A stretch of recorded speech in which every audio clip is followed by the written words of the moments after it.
What's good, everyone? This is Justin Just Rock Ramon from the Just Track podcast, where elevation is our recreation. Super excited for you to check out our next episode, as it features an inspiring adventure duo who go by the name Scotty Hsieh and Nanooki, his mystical wolf dog.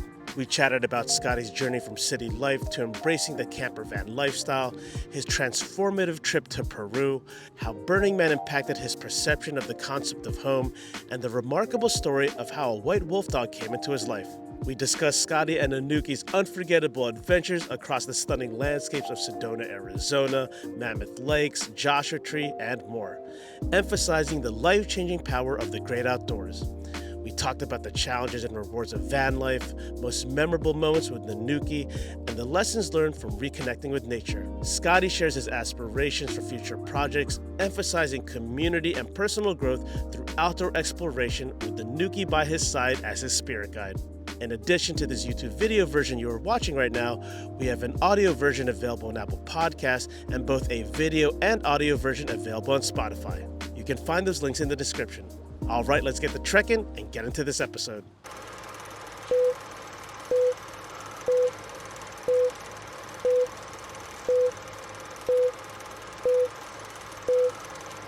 All right, y'all, we are back at it with another episode with another inspirational guest, accompanied with his spirit guide. We are out here in the Angeles National Forest, San Gabriel Mountains, at Redbox Picnic Area, very close to Strawberry Peak. And right here next to me is Scotty Hsieh and his beloved wolf dog Nanooki.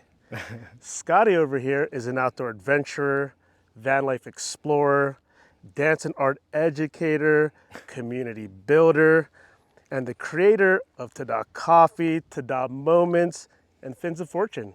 Hey. So very excited to say, well, actually, let me backtrack. We got to introduce Nanooki too. And his co-star Nanooki over here is a rare wolf dog. And according to his Instagram bio link, he is the spirit of the cosmos, protector of love, snuggle king extraordinaire, and Scotty's adventure partner through it all. Yeah. Very excited to say, welcome to the Just Track podcast, Scotty and Nanooki. Oh my gosh, thank you so much for having us. How do you like that intro? Yeah. You did your research. I did my research, man. Got to come proper when it's with a longtime friend, but happy MLK Day. Appreciate you. Yes. How are you and Nanooki feeling today? I'm doing great, we got here last night to scope out the scenes. We parked off the turnoffs. Mm-hmm. And we found a really cool spot right over here, and soaked it all in. The stars were bright. That's right. Night.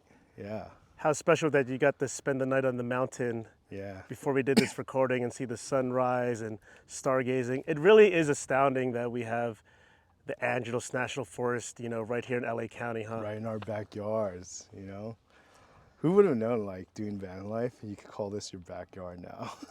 Yeah, and I'm a big proponent, especially on this show, of I feel I love traveling and getting out of state, but I feel like sometimes the most precious places and treasured outdoor areas are in our own backyard, oftentimes, if you just know where to look, or you look a little deeper. Definitely deeper, yeah. And I know it was Nanooki's birthday recently. He just turned 1 year old. 1 year old. Hey, Nanooki. And there he goes. He's like, yep, thank you for acknowledging his birthday. Were you able to do anything special with him or celebrate in any way yet? We've definitely been wanting to go out on another adventure, but this weekend just didn't happen. So his birthday was this past Thursday. But yeah, grateful for Den Urban Dog Wellness Center, where he goes to daycare. They have a really good program over there. Okay. And they took care of him, and they did a little birthday thing for him. So I'm very grateful for them. Well, I have a little something for Nanooki. Hopefully he likes it. I got a little toy for him. Oh, really? Hopefully he receives it well. Nanooki? Nanooki, come here. Nanooki. Oh, he sees something. He's too busy. He sees a squirrel down there, a rabbit. Nanooki. Back. Does this thing make a sound? No. Well, anyways, I'll bring it out. Oh, cool. Got him his own little wolf pup. Oh my gosh, dude. Thank you so much. Nanooki, when you come back here, I would love to give this to you. But in the meantime, I'll give it to Scotty, but wanted to give him a little gift. Nanooki. He's like, Oh, It's not treats, so he's not gonna come over here yet. But oh, this is cute. Thank you so much, yeah, man. of course, of course. Got a gift Nanooki. Literally was just his birthday a few days ago. And after this recording, like I told you, would love to bring you guys onto the Switzer Falls. Like that'll be another little birthday Oh, gift yeah. to Nanooki I'm and for all excited of for us to that. enjoy. I've been wanting to venture out there. Yeah, because of all the recent rainstorms, Yeah. a lot of the trails in the Angeles National Forest and also the waterfall areas that are just seasonal, they're all back now and the creeks are overflowing. It's going to be a special time doing that after this recording. Yeah. I'm excited for that. Yeah, because you haven't done that trail yet, right? No, not yet. And also, Scotty, it's just really awesome to have you on. You are one of a handful of guests that have known me way before the whole Just Trek transformation. You know, we first met in the dance community. You Yeah. know, we've been in that scene, that community for decades now, right? Like, I probably met you like 15 years ago, you know, like you're in the Oh, house music scene, house dance scene, different styles. I was in the same scene too, hip hop breaking scene. yeah. And just to see like you evolve through the years, be a business owner, now also a nonprofit, have your own cafe.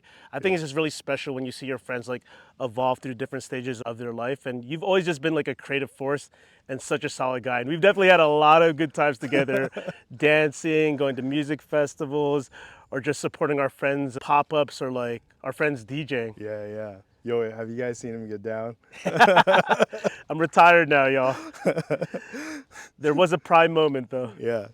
You've been on my list for a while, and I just felt like the stars finally aligned in terms of like wanting to get you on and seeing all your adventures with Nanooki, the new lifestyle you've been living. So I was like, I think now's the time to get him on the pod.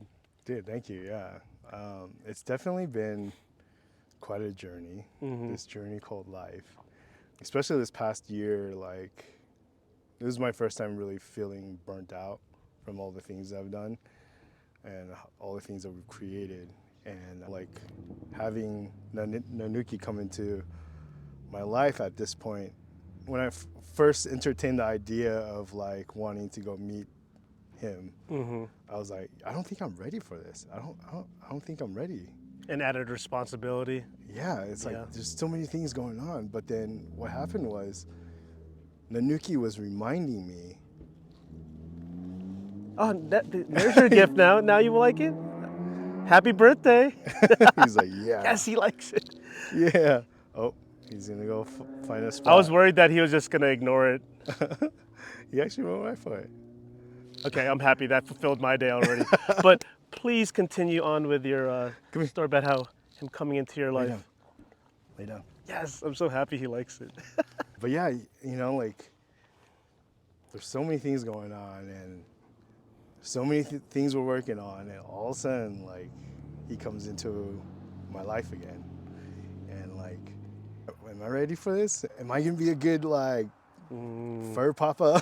Yeah, yeah. And so I took it on, and the beautiful thing was that he reminds me every single morning at 5 a.m.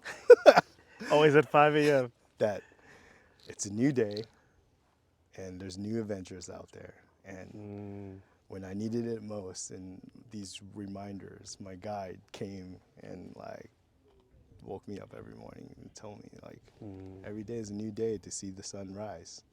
Yeah, I remember you making that social media post about how this past year, 2025, just stretched you to your absolute limits. And then you know, nurturing Nanooki, for a whole year. That's a whole added responsibility. That's essentially having a kid. Pretty much. Yes. Not only that, I work 9 to 5 at a performing arts school. You have a full-time job. I'm working with kids all day. And this is your other kid. Yeah. So, yeah, it's definitely a lot, Definitely was a lot on my plate. But, yeah, the reminders of going out in nature and reconnecting was something that I feel like I've taken for granted for a very long time. And now being able to see him, like, his first reactions to different parts of the region, of the great outdoors, and seeing him like experience snow for the very first time. Oh yes, up in Mammoth, right? Yeah, that was like a ta-da moment for me. I'm like, oh my gosh, there's so much joy, Yes. and it's something that money can never buy back.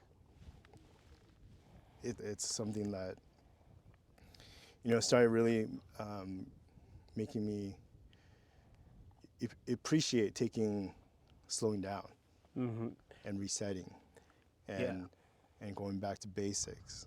We make our lives so complicated with all the things that we want to do. So complicated, especially when someone as yourself, very motivated, very creative, we are always our harshest critics, and we're always wanting to build and create to the point that we, like you said, we get burnt out. But it's so beautiful to hear that although you were hesitant of Nanooki, bringing on another kid, a dog into your life, a wolf dog into your life, that it actually worked out so much for the better for you and kept you grounded and present.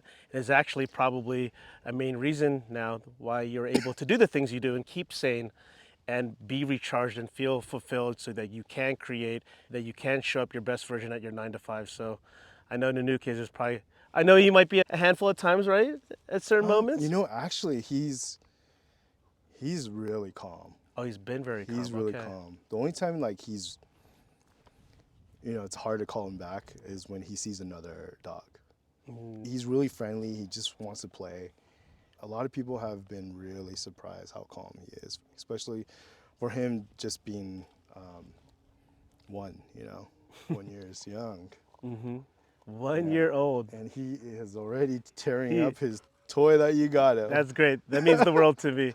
Oh, also got to say, Scotty, before we dive into a bunch of topics with you, like, thank you so much. Like, y'all, Just Trek fam, Just Trek community, this man's space, Happier Cafe, Tada Coffee, has been the home of our Just Trek podcast anniversary for the past, has it been 2 or 3 years? I think the past 2 years at least, Yeah, right? 2 years, yeah. So I just want to give you much love and gratitude. You know that your cafe over there in Frogtown feels like home, and it looks like we'll be bringing it back there again for Yeah. the 6 year anniversary of the 6 show. years. Congratulations, yo. Seriously, like when you first started this, I was like, okay, this is a new. You're like, who is this guy? yeah, I feel that from a lot of my friends who knew me from the dance world. They're yeah, like, okay, interesting. Like, what's the story behind this, right? yeah. But yeah, this is the man right here, along with Melvin. Shout outs, Melvin. Shout out to Tada. Melvin for holding it down. They us collaborating on the podcast anniversary meant the world to me, and just want to thank you for your support in that journey. You've seen the live podcast shows happening. You're on the mic. We're just having a blast at your space, man. So can't wait to bring it back there in Yo, and April. shout outs to Derek and Will from Happier Camper for opening up that space. And That's we really right. have got to meet everyone without Henry Strange. So lots of love to y'all. Thank you so much for giving us the opportunity to share what we love to do, and it's to build community just like you. Yeah. Yeah, shout outs to the Happier Camper team. I've got to meet all the people you've met, and Oh, they're yeah. wonderful people. All right, Scotty. So before we get into all your recent adventures with Nanooki, I do want to learn more about you and your outdoor journey and your relationship with nature, and just dig deeper into that. So I want you to take us back. What would you say was one of your first meaningful memories out in Mother Nature? Wow. Yeah, let that process a bit. I know you've had a lot of experiences in Mother Nature and the great outdoors.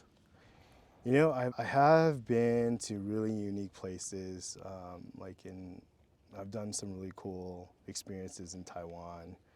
Wow, and other, Taiwan, okay. other places, but the one that really kind of hit for me was when it was pretty much our journey to Peru, to the Sacred Valley. We got to sit with the shamans.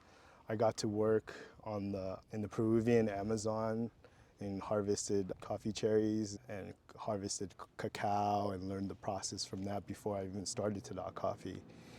And so it was the very first time where I've traveled around the world and I really felt like that was home.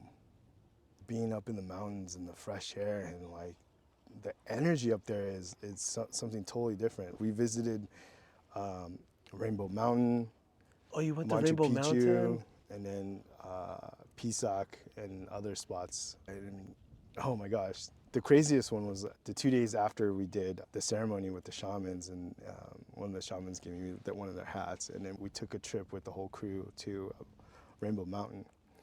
And it was super sunny, it was warm, so I was just in a layer of like sweats, like one layer of sweats. And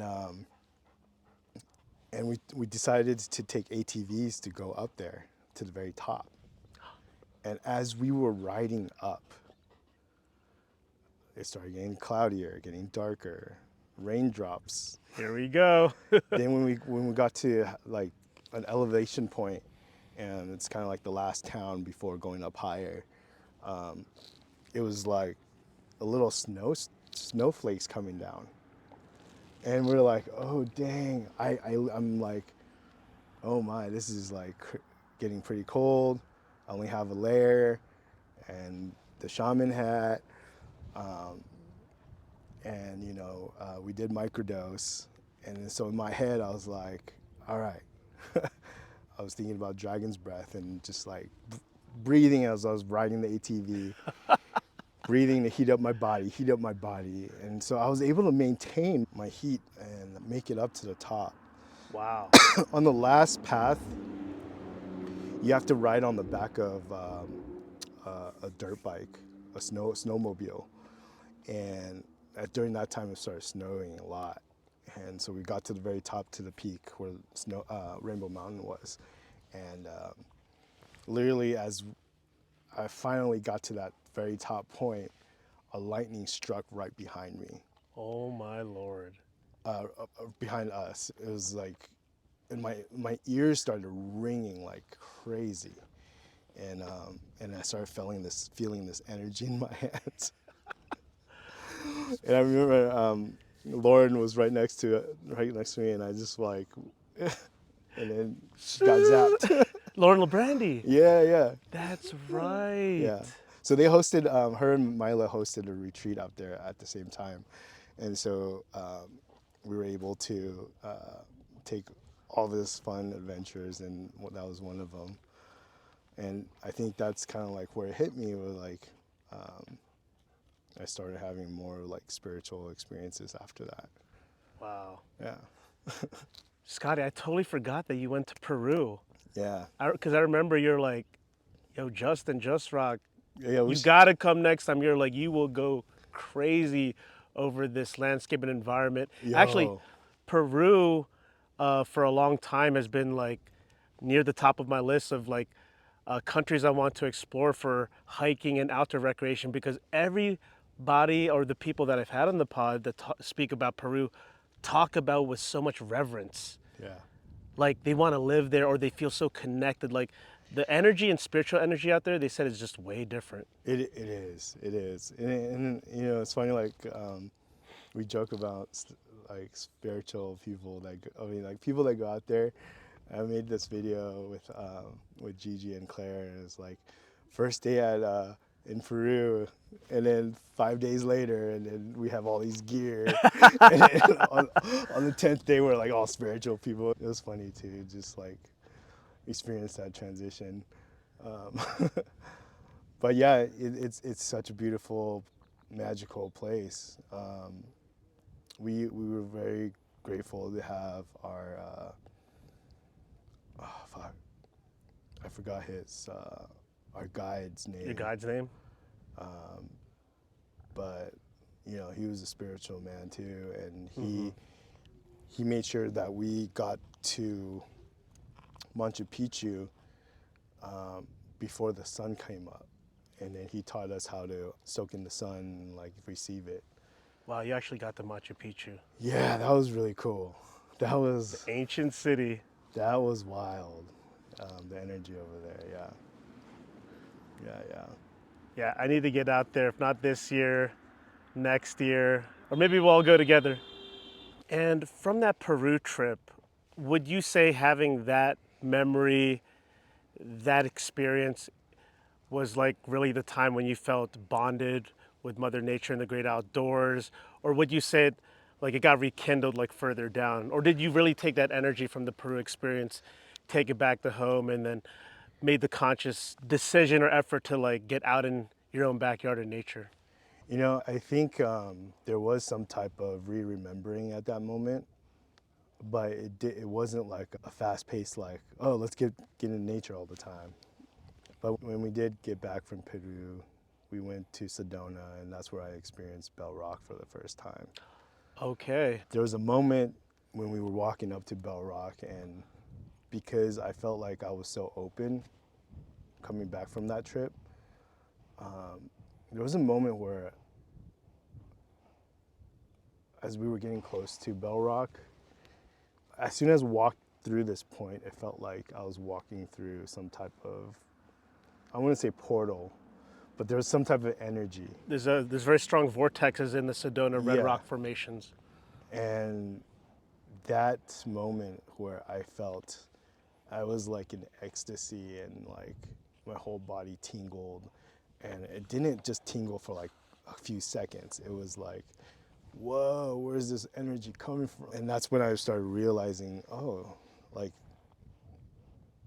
that's interesting. Let's start visiting this type of experience more, connecting to nature. Were you solo? You did this with friends, Yeah, or yeah. what was the catalyst to, you were in Peru, and then you got back home, and then you're like, because Sedona is a very particular place to road trip to. Yeah, It's like what 6 to 8 hour drive from LA, yeah, something like that. yeah. Like what brought you out to Sedona? Okay, so there was a Bashar. I don't know if you know Bashar. I don't. So he's a channeler, and he's been channeling this. So his name is Daryl, and he channels this entity called Bashar, and he's been doing it for the last 30 years. And they're holding a seminar out there, and yeah, When you say channeler, can you break that down in layman's terms? someone that can raise their frequency to a certain vibration, and where they could tap into another source. Okay. And the source that he's tapping into is supposedly a being from the future of our civilization. Yeah, it's really interesting because I feel like this conversation could be a whole podcast episode. it can, it I'm can. very intrigued right now. No, yeah. A lot of the lore of Bashar actually is the lore of Dream Steam Espresso Machine. But we could get into that another time. And for the people who may not be familiar, what is the Dream Team espresso machine? So the Dream Steam Espresso Machine is our coffee cart, our car, and we do fun activations where we have DJ and serving coffee at pop-ups or festivals, stuff like that. You want to name some of the festivals that you had your pop-up art cars at? Because it's a pretty impressive set of festivals you've been able to collaborate with. Yeah, we got to bring it out to Umbrella Friends Festival, which is coming up in April. That's a really good one. We brought it out to Burning Man. Of course, Burning Man. I'm sure it was a big hit. Yeah, it was nice. That was a good one. And the last one we did was Same Same But Different. Yeah. I wanted to go to that one. I Yeah, forgot it was what a I good was one. doing, but yeah, your guys' art car it just stands out so much. Thanks. Yeah, it's a lot of fun. And to bring it back to Sedona, you went to Bell Rock specifically, and you said you started feeling the energies or the vortex Yeah. there. Like, just what was your first impressions of Sedona, Arizona? Because that's been also at the top of my list of places in the West, or I guess, is it considered Mountain West region still? I think so. Oh, we'll just say West Coast. Because I'm in love with those red rock formations. My Yeah. crewmate, our mutual friend, Matt Kerr, Oh, nice. also known as Machete Matt, said that's one of his all-time favorite places in the States. Like Yeah. one of his favorite trails of all time is actually in Sedona. So I'm just curious to know, like, what were your first impressions, going out to that landscape? Because you Yeah. weren't with Nanooki yet. Like, what No, year was no. this around? This was like 3 years ago. So we actually went for my birthday, and Bashar had a seminar out there. So we went with our friends, and Bashar was hosting an experience on Bell Rock, and so there was like a bunch of people. On Bell Rock.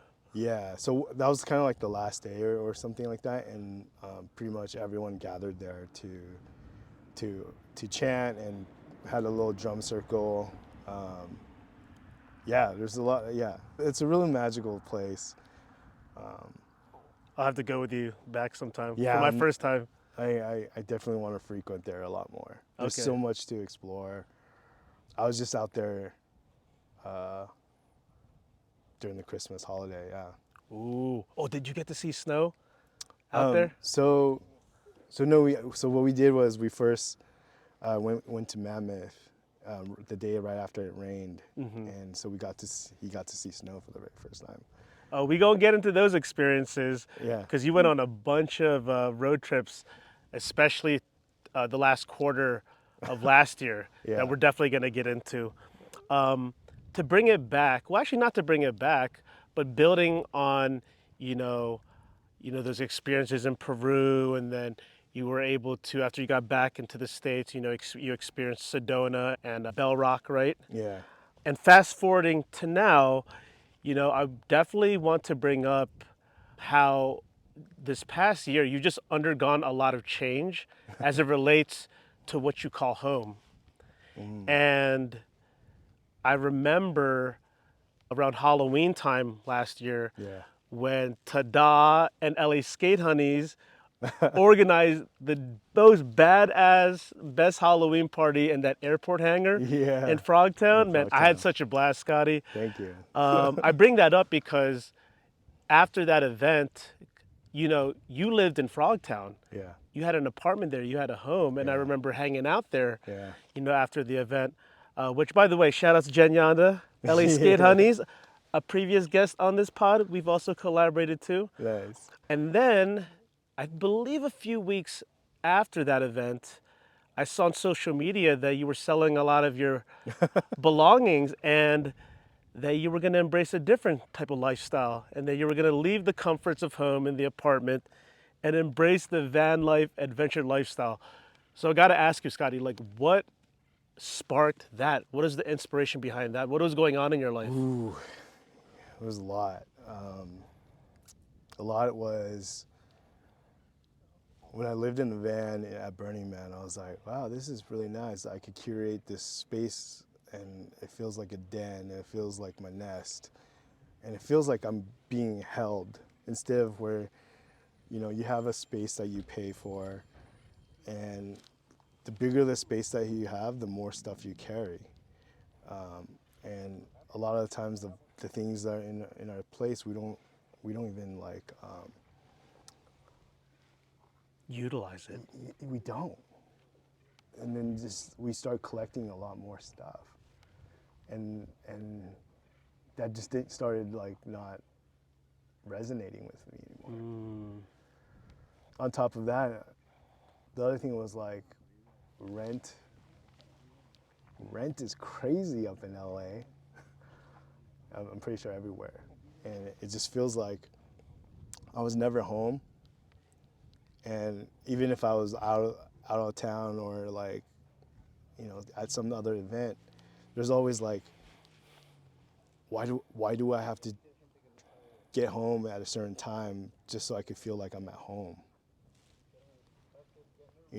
Damn, you're cooking right now, man. You're Like, getting deep, yes. yeah, it's just like what we need to feel safe just for a place for us to have. And then to me, it felt like it's like a luxury jail. Like we pay for this space, but we're only there for like a few hours. Well, I'm there for a few hours of the day Yeah. because I'm working all the time. Working all the time outside of your 9 to 5, you got the Yeah. cafe, you got events that you're booked for. Yeah, and it was just like the more the more that I hang out with Nanooki, the more that we wanted to be outdoors. And so like, there's just like, it was a turning point. Like, oh my God, this is scary to think like, I'm just gonna give this all up, a roof over my head for something that's mobile, which is the best decision. And when did the van life officially happen? Like what month was it?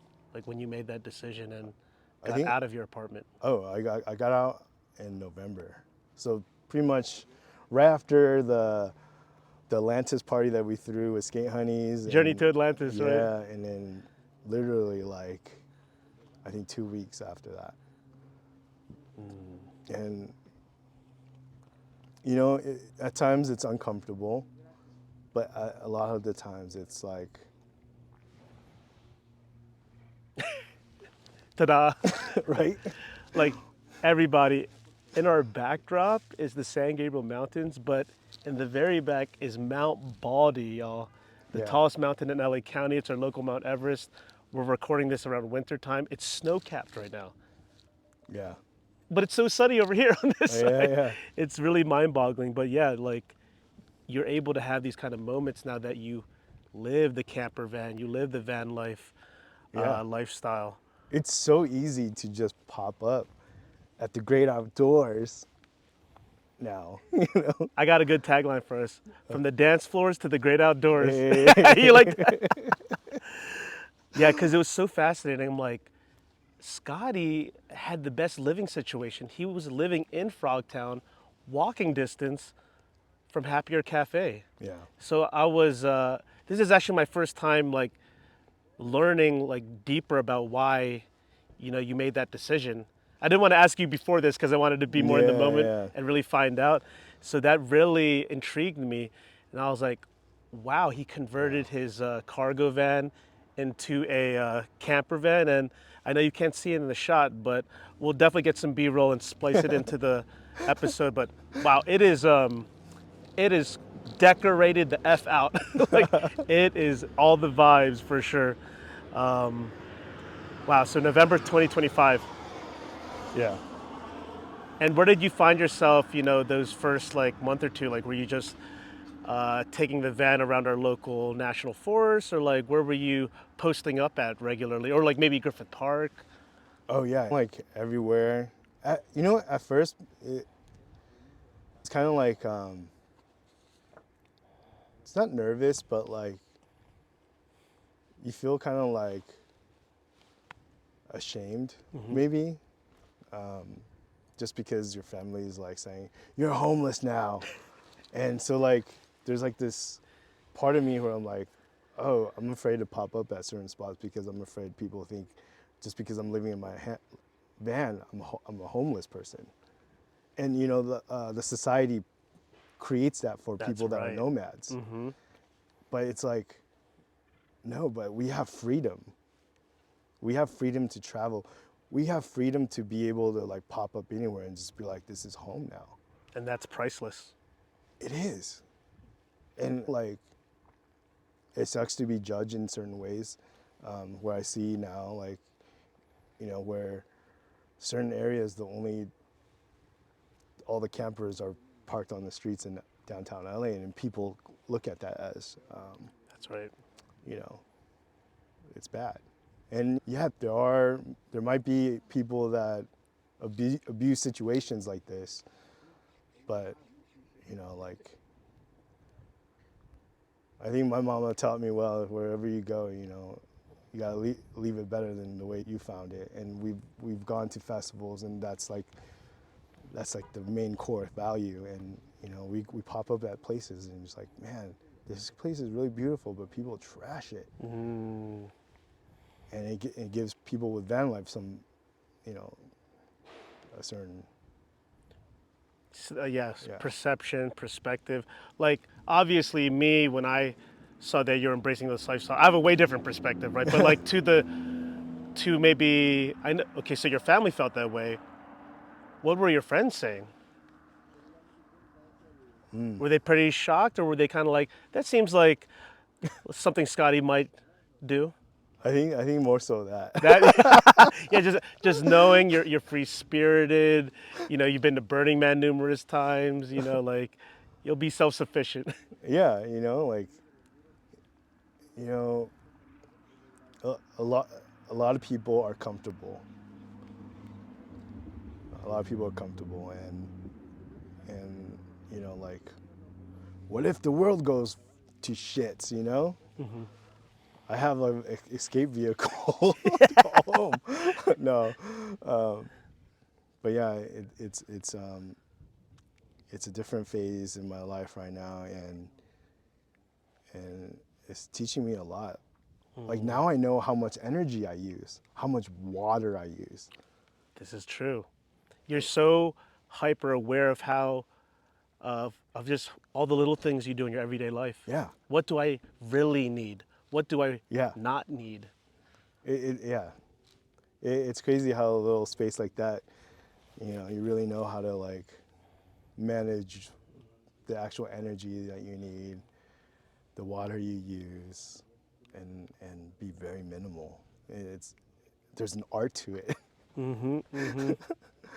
Yeah, it's crazy to have this conversation with you right now because I haven't really been able to express it to anyone else. That's why we And have the Just Track podcast, yeah, my friend. and Speak your mind about the I'm not no lifestyle. expert, but I've learned a lot the last couple months. I'm sure you have. Yeah, yeah. With that being said, like, what would you say are some of those things you've learned via van life, whether it's certain hacks or tips and tricks that you could share with us? Because I think you've been on this journey now for a few months, right? But you've been to a lot of places already, so I'm sure you gathered some knowledge along the way. Can you share some of the things that you've learned that have greatly helped you out personally along this journey? I think for me is like I really value an experience, and so the way I position my door when I open up, it needs to face the sun when the sun rises, or water, and yeah, it could be really easy to just pop up anywhere, but I really value that as my to make my my Your morning? my morning feel like you know Ta-da. ta-da. I like that because it's like a photographer, they're trying to get the correct positioning of Yeah, like the moon rising yeah, over a ridge. Like you're treating where you position your camper van, in such a way that you're designing a particular experience, intentional yeah, experience for yeah, yourself so that, because it makes you feel a certain way, so that exactly, you yeah, can start your day a better version of yourself or just in a much more grounded way. yeah, yeah. On top of that, your solar panels need to face face the sun, Or that too, there's the technical. Is there like a piece of like gear like that has been like such a hack for you or like life changing on the van life adventure? Like, I'm sure there's something like gear wise or. So we are recording next to the Angeles Crest, which is a very famous mountain highway where Fast and the Furious was filmed. So if you hear cars zooming by and racing or motorcycles, It's part of the experience, it's y'all. part of the recording. I didn't want to have a fancy studio. Like I want to be out here in the wilderness and nature. So you're gonna get all the elements, guys. Yeah. Even unfortunately car sounds. But yeah, is there any piece of like equipment or gear that has like really made your life easier in relation to van life? I think I'm very grateful for my bed. It was from it was a corduroy foam love sack, sofa sack, Okay. and when you open it up, it turns into a nice mattress. So it feels like I'm sleeping on a foam pit. Ooh, that sounds The other mad thing is comfortable. you gotta have your espresso machine. Yeah, your vehicle or your camper van, uh, it converts to a mini pop-up cafe. Yeah, I'm excited to do that at the next one. Oh yeah, that's right. We are hosting a very special experience, a full moon trek, Yeah, very soon. Stay tuned, y'all. But yeah, I liked your little sliding desk door, right? oh yeah, And then you served me the cafecito, the tada coffee, yeah. Cheers which to I'm gonna have that. some right now. Yeah, and I noticed you have a surveillance camera on the top, and like, I Oh mean, yeah, that was clutch. yeah. I'm putting that in. The reason why is because there's no windows in the cargo van, Oh, that's so I can't right. see out. There's many times where like I've parked in a sketch area and like you could hear everything on the outside, but you can't see. And so then you just kind of like want to trust that the space that you created is safe from the outdoors. Mm. And luckily, yeah, safe, but I still wanted some extra security just in case, you know? Yeah, you've mentioned to me that packs of coyotes have circled your camper van, right, at times? Oh yeah. You want to There's speak on that real quickly? That sounds very uh, nerve-wracking. we've had some interesting encounters in Griffith Park. The one the most recent one was we got back down from the hike from Griffith Park Okay. and he was roaming around by the van. It's kind of where when you did that one hike with Parks Parks Project. Project, Trace Club, LA Yeah, Trail yeah. Killers, yeah. There's like that path, that street Okay. where people parked on. So we were parked there, and we came back down from Griffith. Oh, next to the Greek Theater. Yeah, there you Yeah. go. And this was probably around 8:39, and you know we were the only car on that street. And he was roaming around just doing his thing, and then I look up in the middle of the street, walking towards us was a coyote about the same size as him, and I've never seen a Oh. coyote the same size. And I was like, oh, that's interesting. And then I started seeing stuff move around from the back, and I saw three pass by. So if my van was right here, the coyote's right here, we were right here, and I saw three come this way. Mm-hmm. And then I was like, oh no, he's staring. He's staring. Because he And wants to chase them, right? yeah. So I grabbed his leash and we went around this way to my van, and then I saw another two coming this way. And then so they started like slowing in, and I was like, oh dang. I hurried up, got him into the van, and I had to come back around to get in to the driver's seat. And I was just like growling and like making big noise and all that stuff to to scare the wolves off. I mean, not wolves, the coyotes. And yeah, that was pretty crazy. That was the moment. Yeah, These are the van life stories that you don't hear about. yeah. There was another time when we parked by the merry-go-round, and we had walked around, and then we heard coyotes like right outside, getting close to us.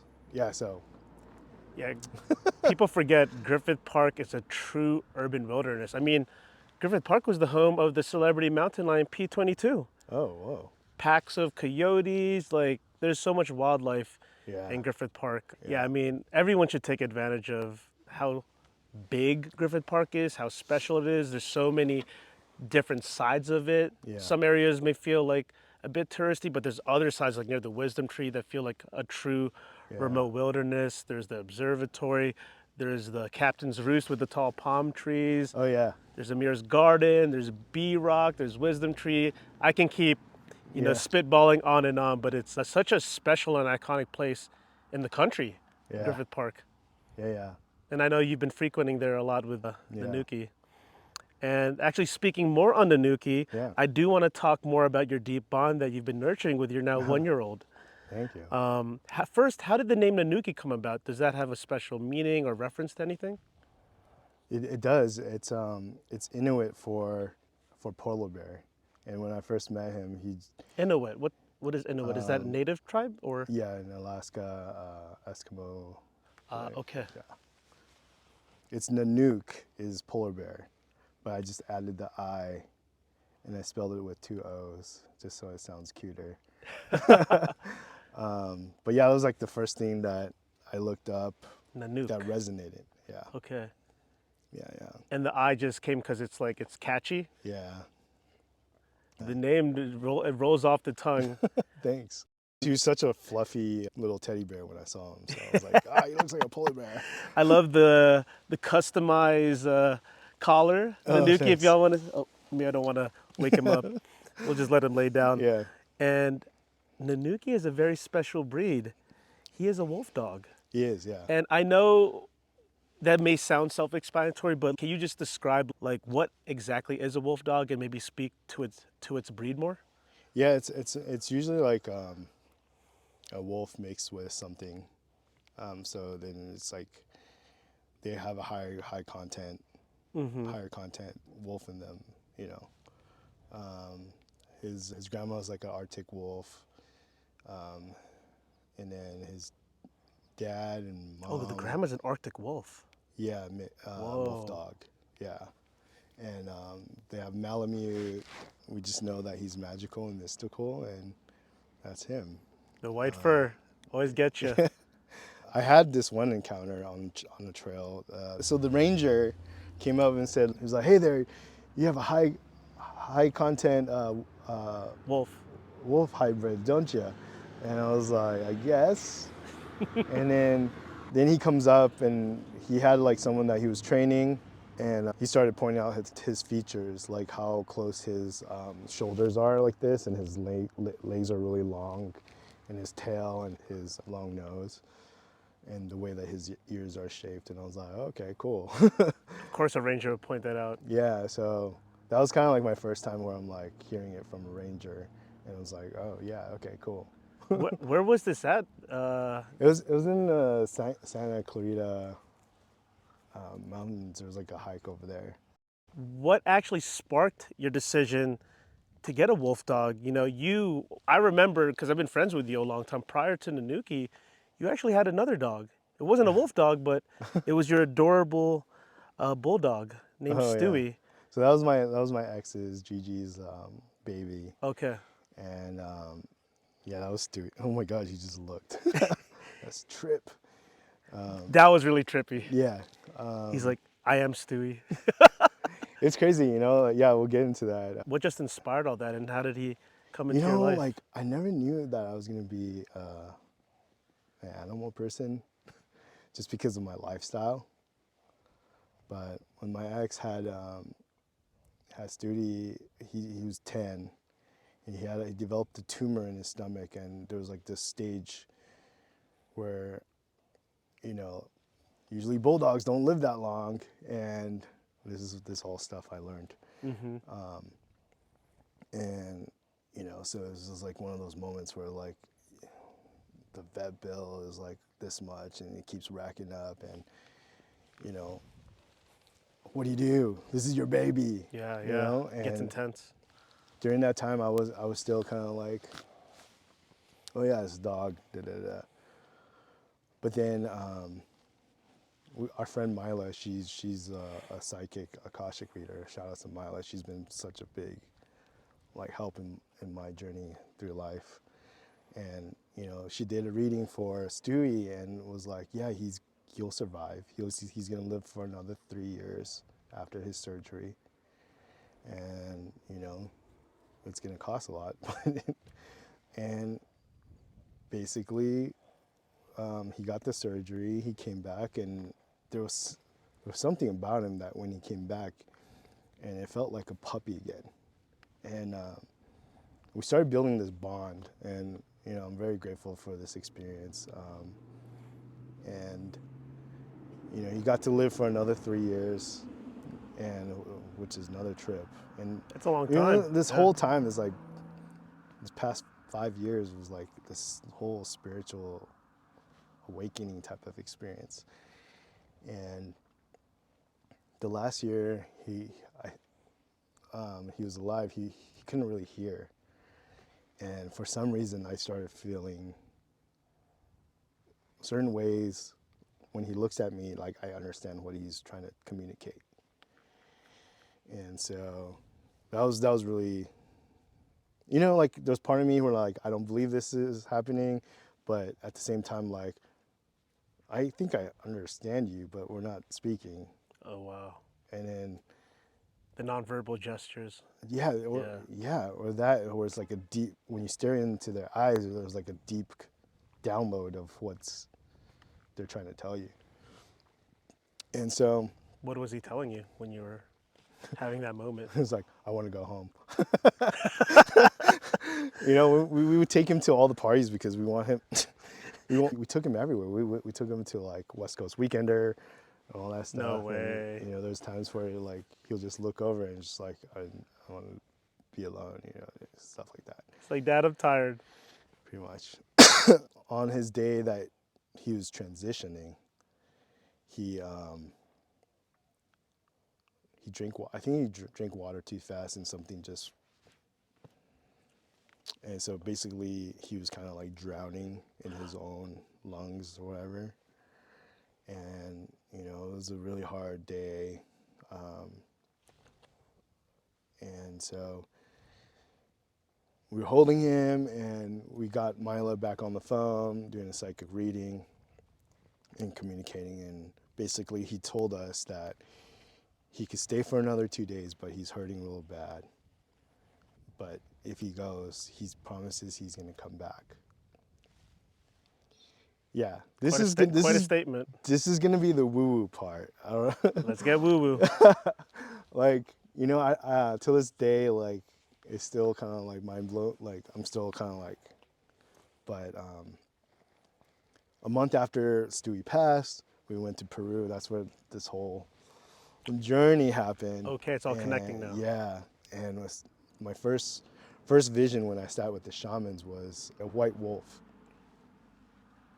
You saw that in your vision? Yeah, so there's like, imagine this is the wolf's face, right? And it pans out like this, and then a wolf pack surrounded me.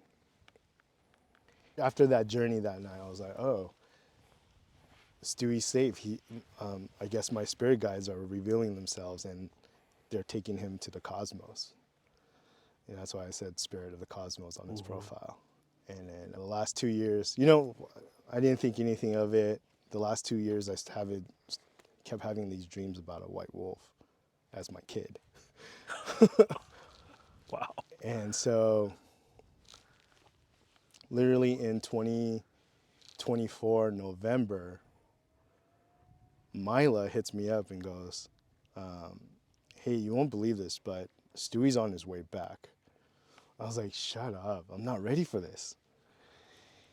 And then in February of 2025, my friend Pagoda, that has his auntie, Tola, messages me and it's like, hey, they have a white cub in this litter.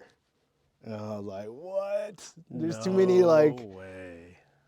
coincidence or like real synchronicity, And so I was like, I'm not ready. There's like peak of like all this stuff we're doing with Tada and all this stuff. Like I don't want to take up on another thing, but I was like, I want to entertain and see what this is. And the day I went to go visit, tell me why the three of them, the three was there. The three babies, 3 cubs? Yeah, 3 cubs or 3. There was total of 4 of them, but I think only 3 of them there that day. And he was the first one that runs up, licks my hand, and like, leans in and for all this. And dude, kid you not, I've never felt every single emotion hit your body, and it felt numb, then tingles, then a euphoric like feeling throughout my whole body while at the same time wanting to cry. There's some crazy stuff in the. It was a moment you'll never I forget. cannot explain this for people to feel this, but man, that moment, my whole body just sank in. It was like that feeling in the ceremony, in the vision. It's all aligning right now. And, Pagoda took us on a walk on the mountainside. And it was a moment where we all sat, and it was like the mom, the dad, the grandma, and the other siblings. And it was like a wolf pack surrounding us. And the mom started coming over. The mom was really aggressive at me in the beginning when we first came in. Nanooki's mom. Yeah. And then the moment that we finally sat under the tree on the hillside was the same feeling that I had in the journey, in the ceremony. And that's when the mom, I think, realized that I'm gonna be the guardian of Nanooki, and Nanooki's gonna be my guardian. And then she started licking me a lot. And yeah, I had a whole reading after this with Mila, and she's like, yeah, she understood that you were coming for, to take Nanooki, and so she was accepting you at that moment. I was like, there's the, believe it or not, but Yeah, yeah. this shit fucking happened. And, and What a I thought, story. yeah, I thought it was gonna be hard to take care of him, but he's been so calm. I didn't have to potty train him. He knew what to do. I have like these a Stewie carpet that was in my room. And the first day I brought him back, he walks up and then licks that carpet.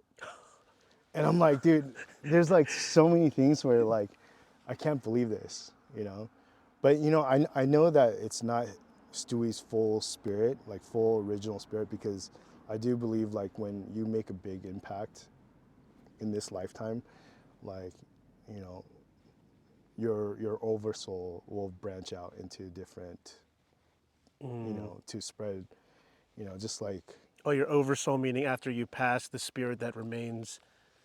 yeah, there's pieces of fragments of the spirit of the original will go to different places to keep doing their mission. Gotcha, gotcha. So when you do good things or you made an impact on someone's or the community's life, then there's this transition, and I'm very grateful for the monks that we were working with,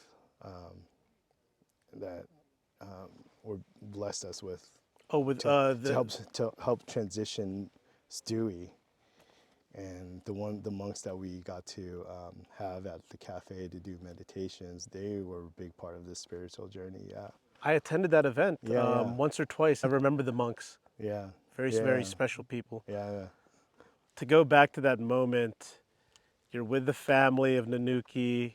I believe, prior to this recording, you were telling a little bit about it. You were out in San Diego, right? You're doing like a local trail out there with the whole family. And just the way you described how the mother of Nanooki was first aggressive with you, but then you were Oh. sitting down on the hillside, and then the mom realizing and observing you, how you're interacting, how Nanooki may be interacting with you, Oh, and okay. granted you that permission, like, and when Nanooki's mom came up to you and started being friendly and licking you, like, it's like, you can have him.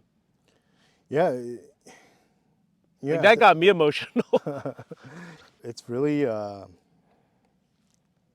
little gestures like that you could totally dismiss easily, but you know, learning to be present in this part of my life where I'm like paying attention to little gestures, like there's so much signs and meaning, and just reminding us to just slow down and just be able to witness it all, That's the hardest thing to do in this Yeah. day and age, is to slow down, is to remember, is to slow down enough to catch those signs, those omens, because oftentimes we miss it. And then if you keep missing the signs and omens, the universe may send you a harsher sign, Right. and however you want to interpret that. Yeah. Yeah, so I'm relearning all this, like, because of Nanooki. And so it's a beautiful collaboration, you know. Not only a guardian, but a teacher for you. Yeah. Yeah. Relearning the wild within. Yeah, real talk. I mean, I know we spoke about this prior, but learning, just observing wildlife, whether it's your pet or your dog, the birds, whatever you're seeing out in nature that is wildlife, like, you can learn a lot if you just sit down quiet, sit Yeah. down on a rock and observe. Yeah. You can learn quite a lot from those still moments. Oh yeah. There's definitely been a lot of those, like, where we just, like, when we were in Sedona, we were on Bell Rock on the full moon We were literally there from like 6 p.m. just sitting on the rock until like, I think it was like 11. Okay, No, yeah, but yeah, yeah. around there. And just like, we did nothing but just sit and just observe, listen, feel, recharge. It was really nice. And we never do that because in the city or just near like those kind of environments, we're overstimulated by everything.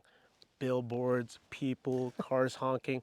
Like it's so damn difficult to escape the noise of everyday life. Yeah, That's why I think going out and exploring the wilderness, the great outdoors, these natural landscapes, it's a very rare opportunity to one, not have service, but to hear silence and also just to slow down in your life because it also forces you to be present.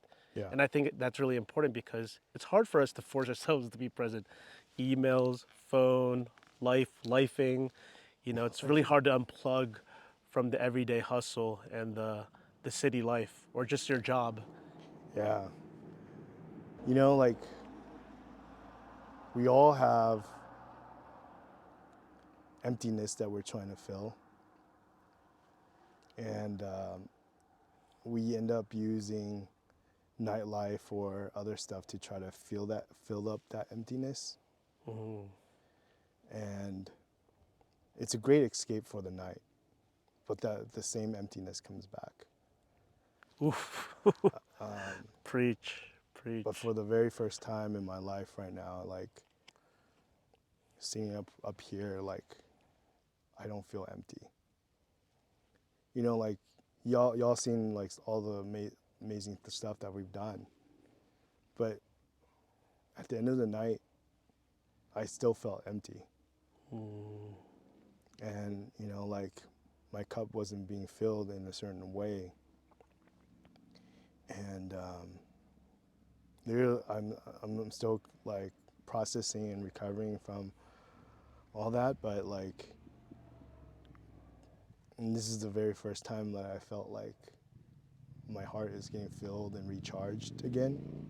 Being up in the mountains, being up Mhm. in Joshua Tree, yeah, sitting in stillness. It's I feel this so much from you, man. There's just something different about the energy that is out in nature, out in the mountains, especially in these very dramatic places that you've been exploring.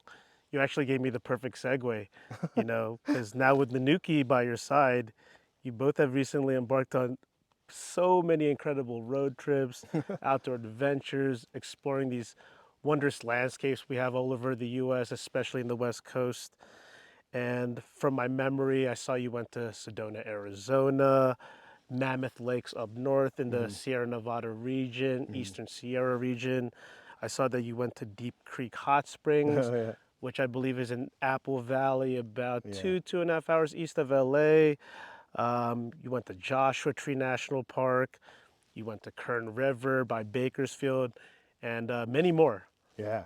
And would just love for you to share, some of the most memorable memories or stand-up moments that you've had from all those trips and how it impacted you.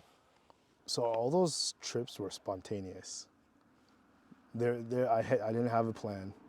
Love that. When you just have a thought and then you actually just go for it. That was that. And without having anything planned and without having any expectations, that's when beautiful experiences was able to happen. And I was lucky enough I had the energy to like capture some of that and create some content, which I love doing. And I haven't done much of it the last 2 years. And so Yeah, you are a content creator, my friend, a talented one at that. So thank you. And so like, yeah, like, that helped with that. But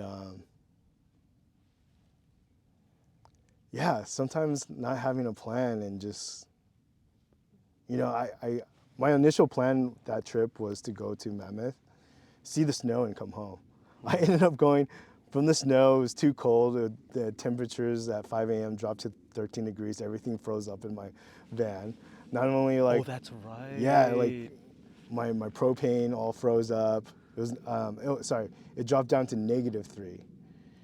Went from 13 degrees at 10 p.m. and then to -3 at 5 a.m. Oh, because you were up in Mammoth in December. Yeah, it was right after the rain. So it was all fresh snow.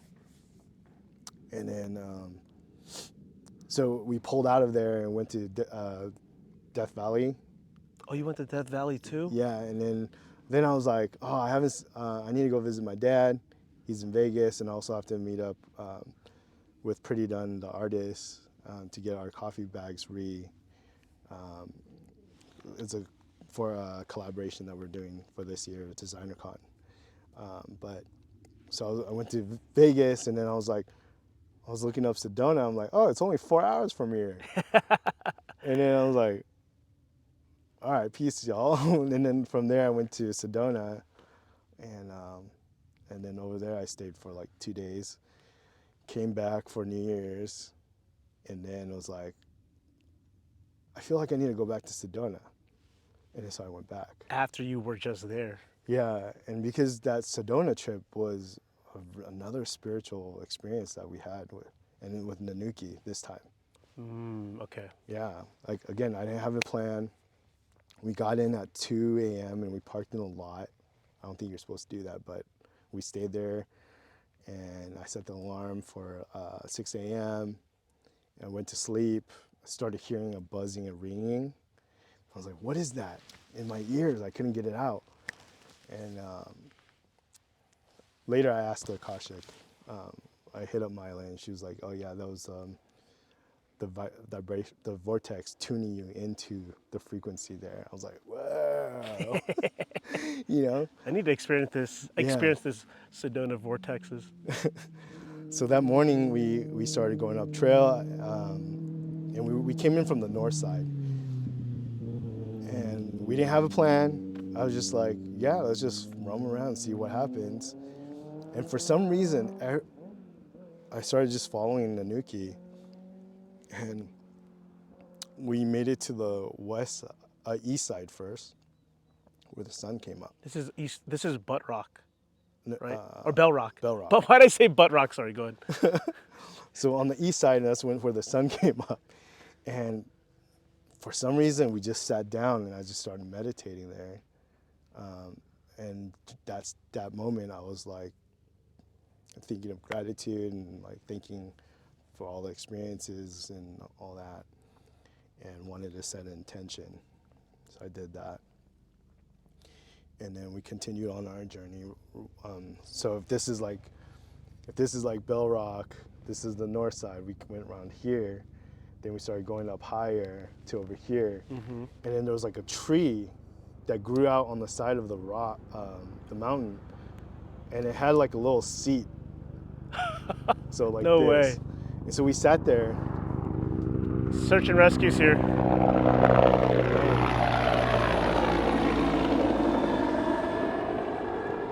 They're probably going to Mount Baldy for a rescue. Damn.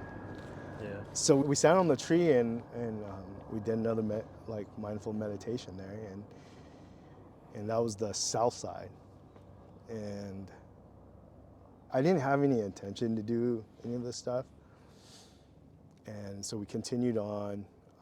It was just really cool to see how he maneuvered around the mountain. There was like angles where you see like goats do, and he was able to like clear the mountainside like that. I was like, wow. I saw that in the content. I fell in love with that. I was like, oh, Scotty's not leading the way. It's Nanooki in front, just going where he feels along the trail or whatever route, and Scotty's being guided along. Yeah.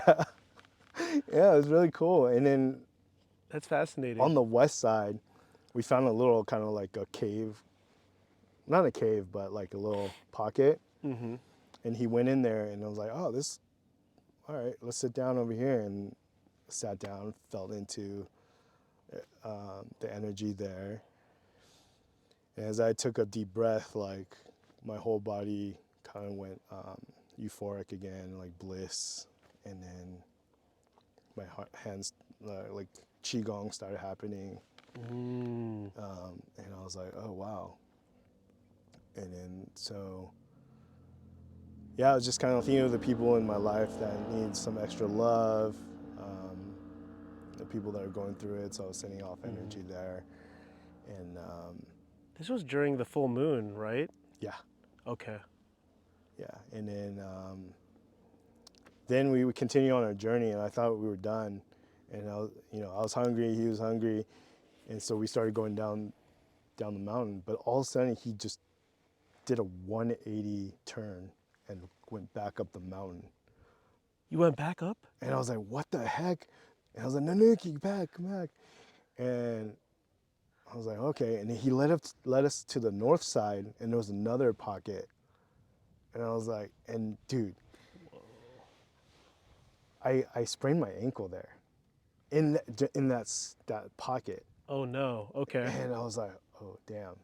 Like, I was like, what the heck is going on? And then so we sat down, and then I started feeling the energy again, and so like my whole body just kind of like propped me up like this, and my breathing got more like, yeah, there was just like a little spiritual experience. And that's when I realized like we hit all four corners of the portals. No way. And yeah, like The going to the north side was the last point. to finish off the circle, and so kind of like send off good energy to the world, and did our prayers there. That is such a trip. So you're in this, you said cave of sorts. It was a carved out area in the mountain that had a bit of canopy or like awning shade. And so you sprained your ankle there. Yeah. And then you did your meditation and grounding. I didn't realize that. And then you were able to, was the ankle sprain pretty bad? Like, did you feel like you might get No. stuck there? Or You know, after like- that meditation, did you feel like, okay, I can just push through it? No, yeah, I could definitely push through it. Like my ankles like will like twist, but then as soon as I start moving it, like it'll be fine. Yeah, I've injured it so much and try to strengthen it. Yeah. Okay, so you were able to get out safely. Yeah. And that was another spiritual experience at Sedona. What did you take away from that full moon adventure with Nanooki, hitting all 4 points that day? It was one of those moments where it was another kind of like, I wouldn't say awakening, but like you gotta really listen and observe and really slow down, because he was the guide. He was taking you on this this journey to reconnect myself, because during that time I was so burnt out with the whole year. I see. And not Okay. alone that I was getting shit from my parents for living in a van, and so I was feeling really like, not depressed, but like, I didn't feel good. Yeah, you were like, is this the right path? I should keep going down. Yeah. You're having a lot of maybe doubts and, Yeah. beating yourself up about, the decisions that you were making and the new lifestyle you're embracing Yeah. and the societal pressures of where we should live or not live. Yeah. All Yeah. that. Okay, so that whole year that culminated in you having a very cathartic Yeah. moment up there. Yeah, okay. I feel that. Yeah. Yeah, because it's the end of the year, it's the full moon. Yeah. I mean, I felt like you were so busy last year, 2025. That was like such a massive year for you and the team that only at that point when you were back up there in Sedona did it just all dawn on you. Like all the experiences just like hit you at that moment and you were just like, I'm done. I don't want to do Surrender. anything. I have nothing to give. Yeah. But That's that's pretty why Yeah. you kept going on these road trips and you went back to Sedona. It really sounds like it reinvigorated your soul and literally recharged your battery. It did. Yeah. It did. Yeah, like if you had asked me to do this like last year, I would have been like, nah, man. Yeah, yeah. Not in the right headspace. Not enough time. Yeah. Okay, so you had the Sedona experience. Were there other super memorable memories or standout moments from the other destinations that you visited? Because you visited quite a lot. You know, you brought Nanooki to experience the snow up in Mammoth. You saw hot springs. Like, were there any other experiences or moments along all those Ooh, road trips that really yeah. stand out in I your mean, mind this that you could this share? wasn't like a crazy road trip, but the homies they throw this little festival called Sequoia Sunrise. Where's that? Oh, that's in Sequoia National Forest? Yeah, and it was held on the Kern River, Oh, wow. Okay. and so that was a really cool experience because it was kind of like a decompression festival, but at the same time, like, it was very well curated with many talented artists and music sound curators and workshop curators and all that stuff. And that was my first time really like experiencing van life and just camping out there, where I just opened all my doors and it was the river right there. And it was really, really cool because I was able to relax, and for some reason, like, it was giving me vibes where, like, I'm just gonna let Nanooki off the leash and just see what happens. I took a nap and I woke up later and I was like, Nanooki. And then, like, within a minute, he'll be back. Oh, you're good. Nanuki, it's okay. Right now. Hey, you tore up that toy. He did. It was the first time, like, I let Nanooki kind of just, like, roam around. He is your guardian. Yeah. It's just something that just, there's a feeling of finally, like, learning to trust our bond. And, within a minute, he came back, and I was like, oh, that was a like, big relief. And when he came back, he was all excited, and we started walking around the festival, and, like, people were coming like, oh, that's your dog. And I was like, He oh, made yeah, some yeah. friends. He's like, oh, they're like telling me their experience with him while I was asleep. I'm like, oh my gosh, this is pretty cool.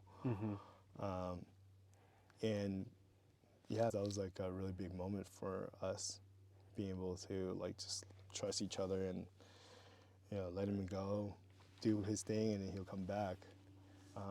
There was another time that was actually a little bit more scarier. Was like I was working on the van. We were at Deep Creek, just camping out by ourselves. Nanooki, Nanuki, come here. Good boy. good boy. Good boy. We were at Deep Creek, and I was working on my van, and for 30 minutes, I realized this after 30 minutes, and I was like, oh, I haven't heard him like running around outside. I was like, where the heck did he go? And so I climbed on top of my van, like, I looked around 360 around. I do not see him anywhere. Oh no. I called him for over 2 minutes. He didn't come back. So I'm like, oh, dang, he is far. He is real far. Because up until that moment, like, every place we went, within 1 minute, he'll be back. And so I started, like, yelling and really projecting my voice louder. Nanooki, bop, bop, bop. Nanooki, bop, bop, Yeah, bop. yeah. And then I started looking around again. All of a sudden, I see a little white speck on the hillside far, far away, like, moving around. I'm like, oh shit. Wow. So I zoomed in on the camera. I'm like, is that him? And then, it's on the Instagram, like, and it was him, like, from far away. And it was because we hiked over there the day before, Okay. and he was chasing rabbits over there. So I think he went back over there to chase rabbits. Of course he did. And by the time he get back, he was like drained. And but that was another moment. I'm like, oh man, he could have totally just chosen to go somewhere else and not come Yeah, back, but he yeah. chose to come back. And to me, that's like a really beautiful experience. He chose to come back home to you. That the way you describe that, it's just like a movie scene. Like I imagine I don't know how. Maybe I think you are familiar because we're around the same Lassie? age. Lassie, Homeward Bound. One of my all-time favorite movies, White Fang. Oh, Do you remember White yeah. Fang? Yeah, White Oh, Fang was a man. wolf dog, and that was one of my favorite movies growing up. So when I saw you got a wolf dog, wolf pup, I was like, White Fang. I was like, I actually watched some of the movie clips before we did this recording, and I was just like, man, this was like the best movie ever. Just seeing that bond between human and wolf, human and wolf dog. I was like, once you really nurture that bond with a wolf or a wolf dog, like it's forever. Yeah. It's really deep. I'm really excited for this journey. I'm working on dancing with him now. I saw you're doing some content where your house dancing and the Nuki's like just staring at you in awe. Yeah. Looks like he's about to like do some moves, and then he just Oh, yeah. keeps staring at you. The next one I release, he'll be doing some moves. Okay. Oh, okay. I'm really curious to know what moves you taught him. Yeah. And throughout these road trips, you visited very diverse landscapes, different types of terrain. What did you notice in Nanuki's energy, across all these different terrains and landscapes? Anything really catch your attention? I think in the snow he was very playful, as as far as like, what is this? What is this? What is this? Oh my God! What is this? What is this? And then he's trying to eat the snow, and he's trying to dive in and jump back out. And then in like Sedona and type of like Joshua Tree, he's more on like explorer, like trying to find pathways and stuff like that. Yeah. Would you say there's a particular terrain that you observed that you thought he felt the most connected to?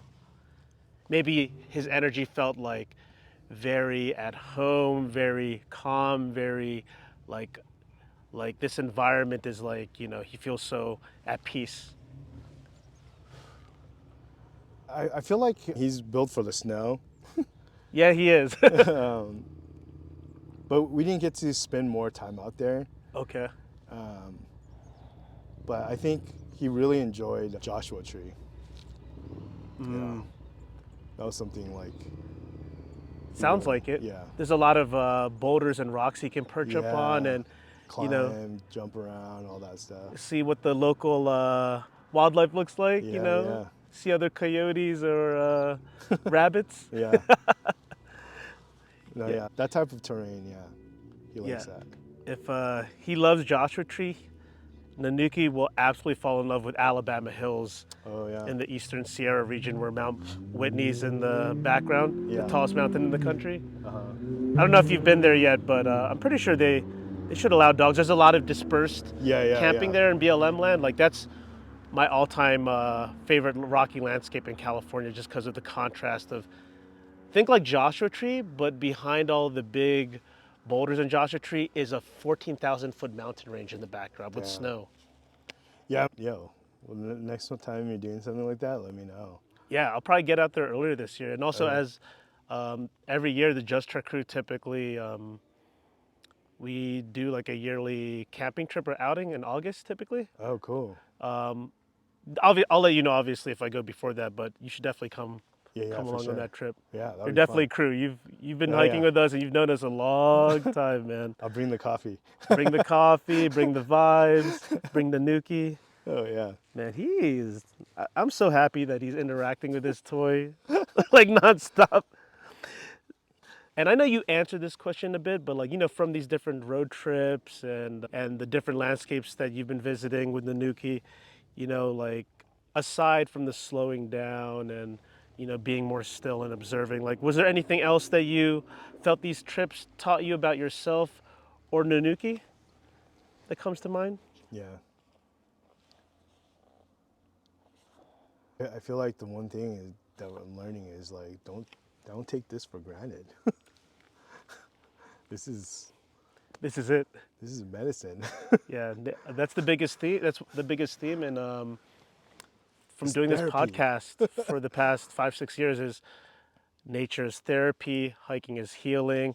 Like there's a reason that people and even historical figures and religious figures have been going out into the mountains, out in nature. Like it's not by accident. Yeah, There's a reason they find themselves out here. It's like a place where you can really reconnect with yourself and find out who you are and get more clarity in life, and the path definitely. ahead. You find yourself again.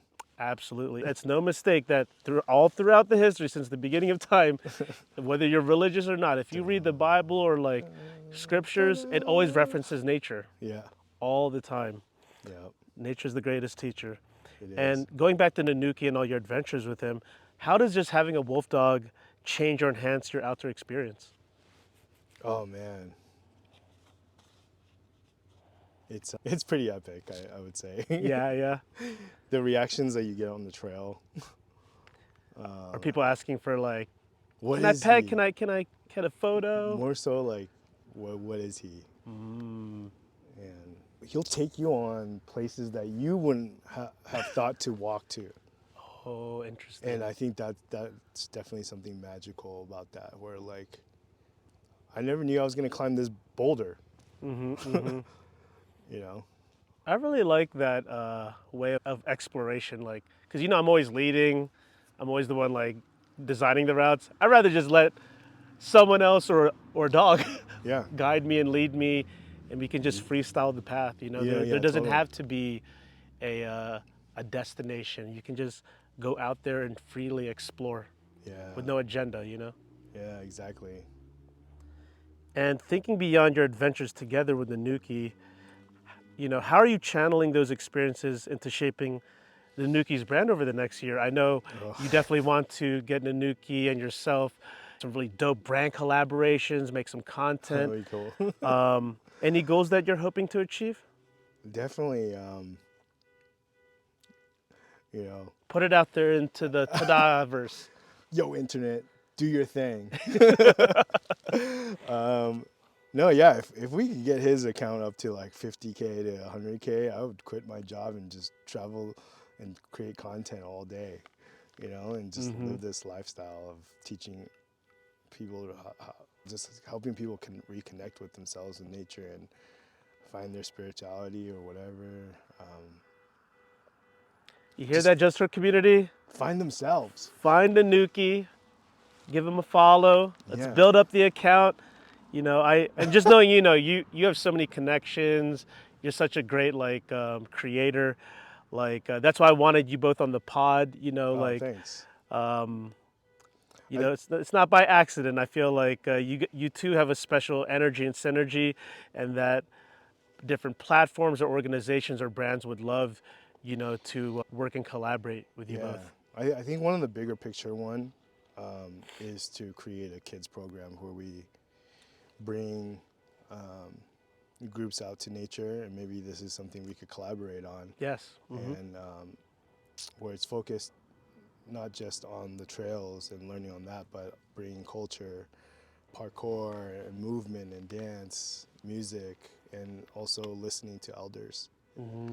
Oh, I love that. So, what we can learn from our elders, we can learn a lot, a storytelling from them, and yeah, be able to help the kids remember who they are and tapping into their powers at an earlier stage. Yeah, because they're so disconnected from the natural world. They Yeah, live in their tablet, they live in their phone screen. yeah, Not that that's not something you should or should not do, but it's the kids nowadays live a way different lifestyle. yeah, definitely. So yeah, that'd be cool. It's going to happen. Yeah. Bringing all the different components together. Yeah, because Yeah. you got the education background. You're so great with the youth and the kids. Thanks. Between all our network and connections, we can definitely curate a very powerful and impactful experiences. Yeah, especially with what's going on in the world right now, like there's a calling. It's a massive calling. Yeah, like they say, you know, joy is the greatest resistance. If you can figure out ways to have joy even within everything that's happening in the world, that's your greatest weapon. Because only if you can cultivate joy in your life and in others can you recharge your spirit to actually do the work that's necessary to hopefully change whatever you want, you know? Dang. Now I'm cooking. Ta-da. And now I lost myself. All right, guess what? Yeah. It's time for the rapid fire question section. Wait, what? Okay. The way it works, Okay. there's 2 rounds. Round 1 is outer focus, and then round 2 is personal. So just answer with one-word answers or Oh, short and dang. concise answers. I get nervous. I think you'll do just fine. All right. Round 1. You ready? I guess so. You ready, Rocksteady? Rock steady. There you go. He said Rocksteady. He's actually ready. Favorite trail snack? Whatever comes off the top of your mind. Don't overthink it. Pistachios. Pistachios for the record.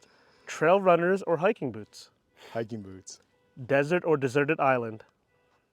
Oh. Probably desert. Waterfalls or lakes? Waterfalls. Waterfalls or hot springs? Hot springs. Rock scrambling, high, or surfing loose scree? What was that? Surfing loose scree is a term for like the hardcore people that imagine like a steep dirt trail that's rocky and then you're like slipping down and surfing down it. Oh, okay. I've never done both, so maybe surfing. Okay, wow, you're one of the few that wants to surf down the steep trails. I love it. Adventurous over here. Favorite camping meal? Some type of steak and eggs. Ooh, glamping over here, fancy. Oh, you got it. Dawn or dusk? Dang, both are good. Gotta choose one. What are you leaning towards at this moment? Oh, geez. Definitely sunrises. Dawn for the record, Yeah. sunrise for the record. Mountain lions or grizzly bears? I'm a grizzly bear. Taco Tuesday or Waterfall Wednesday? Taco Tuesday. Greatest fear on the trail? Falling off a cliff. Oh, Lord. Favorite wildlife to observe? Nanooki. Besides Nanooki. Because you're observing Nanooki 24/7, man. Favorite wildlife. What's Scotty observing when he's sitting in stillness? I would say probably like the birds. That's its own realm and world. Identifying birds, listening, Yeah. hearing them communicate. Their patterns and the way the wings shift and Yeah, flow through the sky. the flight patterns in the sky is very Yeah. fascinating. National park you want to visit the most that you have not already? Ooh, I think I want to go to Yellowstone. Hopefully this year. That's in Montana, right? Yeah. Yeah, I think that's the one with the bison, Yeah. right? Yeah, yeah. That definitely looks like a true wilderness for ultimate wildlife observing. Yeah. Favorite piece of camping gear you own?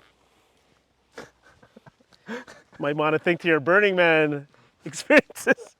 Okay, so there's this propane heater, and if you tilt it to, so if this is a heater, Okay. you bring it down like this, you could cook on top. All right, yeah. that's dope. Yeah. Music artist you want to hike with? Take a moment for that one. Oh my God. I don't know. Music artist you want to explore with, you want to hike with, maybe even go on a road trip with. Hilarious. I have no idea. No one comes to the top of your mind or off the top? Somebody that you find... Alive or dead? I mean, Yeah, it can be alive or dead. I think it would be pretty funny to have Elvis Presley on a hike. Yo! First person to ever mention Elvis Presley. Elvis Presley for the record. In one word, how does nature make you feel? Blissful, and Blissful. Love that. What's your ideal outside temperature? right now. And right now feels like, what does right now feel like to you? 60, 65? Yeah, like vest weather, sweater weather, or windbreaker weather. Yeah, I like to wear layers, you know, like Yeah, I feel the same for way too. style, you know, but I don't want it to be too hot. Yeah, this is perfect right now. Yeah. I love light jacket weather, Yeah. sweater weather. All right, that concludes round one. We take a quick 10-15 second break. I usually drink my water, but here I'll keep drinking my coffee and we'll jump into round two as we near the end of the episode. All right, round two, my friend. Oh, snaps. You ready? Yeah. You ready, Rocksteady? Rock steady. My bad, here we go. You're probably one of the few people that understands that reference. Here we Just go. rock. Favorite comfort food? Ooh. Hot pot. Ooh, I just had a Thai hot pot with a bunch of the Just Trek crew recently. Oh, nice. Had to bring you, it's in Torrance. I have to take you to the all-you-can-eat hot spot. Okay, maybe we go after Yeah. our hike today. Yeah. Okay, I'm down for that. Favorite cartoon show growing up? If you liked cartoons. Dang. Wow. There's so many iconic ones from our era. Yeah. What was Scotty watching? Man. I don't know why Care Bear's popping up right now. Care Bears? I love that. Care Bears for the record. Favorite emoji? The hands up like this. Yeah, that's the hands up emoji. Yeah. What's your hidden talent? Hidden talent. Wow. Hidden talent would probably be like seeing the beauty of all things and people. That is quite the answer to that question. That's a unique way of answering it. What genre or type of music gets you dancing the most right now? Ooh.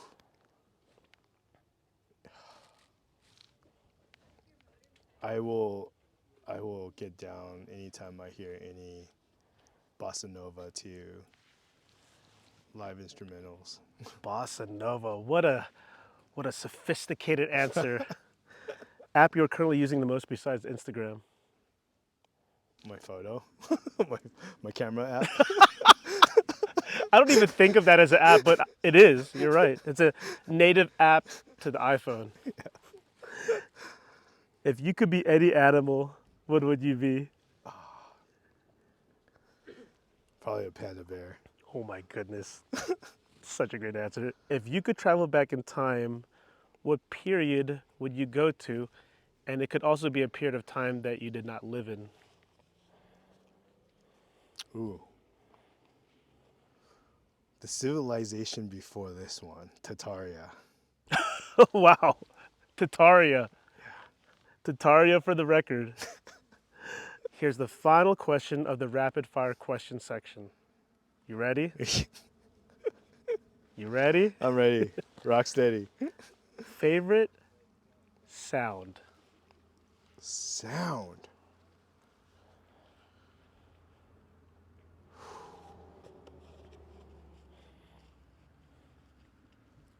Take a moment to process and answer this one. The favorite sound is the sound of like a creek. Yeah. The sound of a creek, it's just the most special sound. It is so recalibrating. Yeah. It's not too strong. No. It's not too soft. It's just the perfect kind of frequency, right? Yeah. It's nothing but flow, you know. Yeah. Puts you in that tranquil flow state. Yeah. Yeah. Dude, great answer. Creek. I love that. All right. That concludes the rapid fire question section. You survived. See, it wasn't too bad, right? We did it.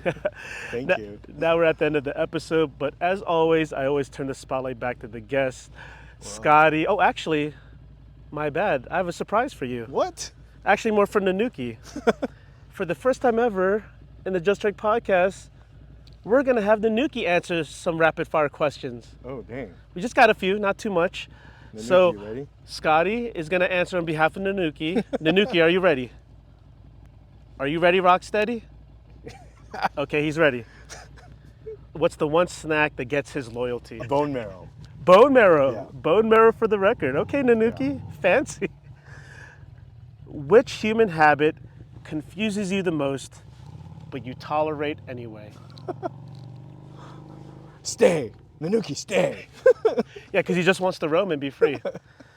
Nanooki, what's your favorite dance move your human Scotty does? You can't believe I'm asking this, huh? His footwork, I guess. Scotty's footwork for the record. If brands hired you tomorrow, what product would you demand to model first? I think organic raw food brands. Right on. Okay. He loves food. And here's the final question for Nanooki's rapid fire question section. If you ran your own adventure brand, what would the slogan be? Discovering the wild within. Boom. Mic drop moment. All right, Nanooki, you survived the rapid fire question section, the first one we ever did on the Just Right podcast. I hope you feel honored. And now Come here. we're almost at the end of the episode, but I always turn the spotlight back to the guest. Oh my. Scotty, Nanooki, do you have anything you want to say to your friends and family, to the outdoor community, to the different communities that you're a part of? The floor is yours.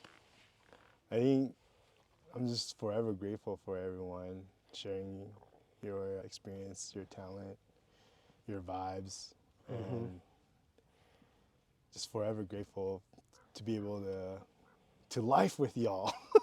To keep on lifing. And yeah, look forward to creating more ta-da moments, and yeah.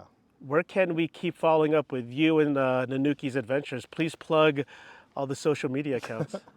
His Instagram is at Nanooki, Nanooki underscore the THE underscore wolf, WOLF. And what's yours? Scotty.HSIEH.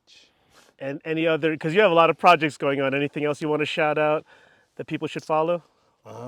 Just our tada, TADA.coffee. Stay tuned for the things that we're up to. We also have Fins of Fortune. It's a giant koi fish art car that we do sushi catering and Culinary art car. yeah, the first culinary art car. Oh, really? I think so. Okay, that's what we're saying. Yeah. That's what we believe in. All right, Scotty, Nanooki, we're now at the end of the episode. So much love to you all for joining. This was such a special conversation to have with a longtime friend and your wolf dog. All right, Scotty, Nanooki, Just Trek Podcast, Elevation is our recreation, and we are out. Peace, y'all. Give it up to Just Rock. Give it up to Scotty, Nanooki. Much love. Good dude. stuff, brother. Thanks, Oh, he buddy. killed it.